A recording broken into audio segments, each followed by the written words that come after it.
তোকে আজকে আমি এমন একটা ধাঁধা কহ শুনে তুই ভসকে যাবি বে। এই ওই কে তোকে ধাঁধা শিখাইলো বে? আবে কে আবার? তোর বউ আমার নানি। তোর না আমি বিহা করলু, ওকে আমি নু পিন্ধাইনু আর ওই তোকে ধাঁধা শিখাইলো। বুড়িকে আমি আজকে দেখে নেবো। আচলে কহ তো ধাঁধাটা কি আমি শুনি, কহ। গুটি গুটি গোল গোল একটা জিনিস আধে ব্যব অধিক ফসল ফলেবে আমাক বড়ই ভোরকে জেরা করলে ফেলে দিলি, নালে তোরা কিসে ফেলবে? এই তোর সুবিধার লাগে আমি একটু কহে দিই। আবে স্যার, ও আচ্ছা শালা খেপা।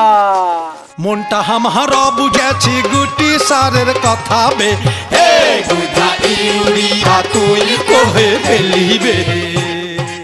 গুটি ইউরিয়া সার এখন আপনার হাতের কাছেই প্রোপাইটর মোহাম্মদ সলিম উদ্দিনের দোকানে স্বল্প খরচে উন্নত মানের গুটি ইউরিয়া সার পাওয়া যাচ্ছে। যোগাযোগের ঠিকানা সরিষাবাড়ি রোড, দিকপাইত উপশহর, জামালপুর।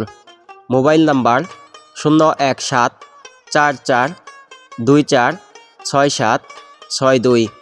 ব্যবহার বিধি: গুটি ইউরিয়া সার চারা রোপণের 7 দিন পর দিবেন একবার। সাধারণ ইউরিয়া থেকে ব্রিকেট মেশিনের সাহায্যে 3 ধরনের ইউরিয়া গুটি তৈরি করা হয়।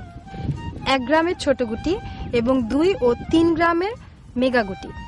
আউশ এবং আমন ফসলে 1 গ্রামের 2টি ছোট গুটি অথবা 2 গ্রামের 1টি মেগা গুটি।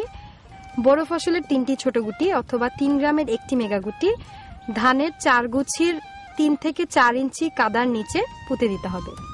কাজটি করার নিয়ম হলো, প্রথম সারির প্রথম 4 গুছির মাঝখানে ফাঁকা জায়গায় আঙুল সমান পরিমাণ কাদামাটির নিচে পুঁতে দিতে হবে। এরপর 4 গুছি বাদ দিয়ে পরের 4 গুছির মাঝখানে ফাঁকা জায়গায় পুঁতে দিতে হবে।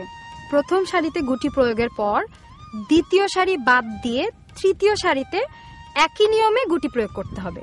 এভাবে 1 সারি অন্তর অন্তর এবং 4 গুছি পর পর গুটি পুঁতে সমস্ত জমিতে গুটি ইউরিয়া প্রয়োগ করতে হবে।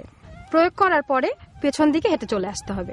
আলু, বাঁধাকপি, টমেটো এবং বেগুন চাষেও গুটি ইউরিয়া ব্যবহার করে লাভজনক ফলাফল পাওয়া গেছে। এই জন্য তো গুটি ইউরিয়াই ব্যবহার করা দরকার। নিশ্চয়ই দরকার, কারণ গুড়ায় হয় অপচয়, ফলন কমে যায়। গুটি ইউরিয়া ব্যবহারে অধিক ফলন পায়।